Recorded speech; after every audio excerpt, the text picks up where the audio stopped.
Cette fois-ci, on prend, oui, la direction du Cameroun où nous parlons des présidentielles de 2025.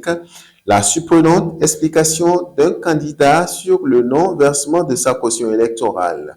Au Cameroun, mesdames et messieurs, un candidat à la présidentielle de 2025 a déposé son dossier, bien entendu, sans payer la caution.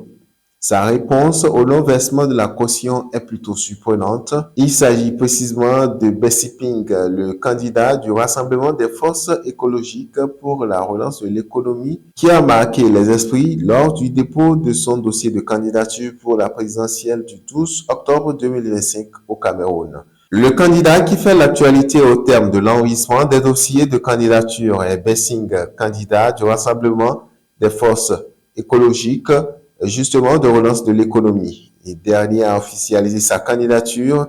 Il a enregistré son dossier auprès de l'ELECAM, l'organisme chargé de superviser les opérations électorales, le lundi 21 juillet 2025 à 23h59. Mais plus que l'heure tardive, c'est la posture du candidat qui fait parler.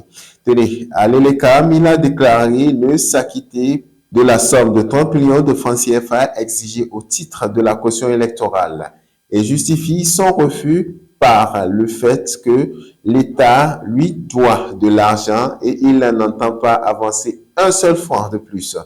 Citation, j'ai été abusivement suspendu de solde, j'ai passé des années sans salaire pour rien. Et après, quand on est un État camerounais, on a constaté que c'était pour du rien et on ne m'a pas rétabli.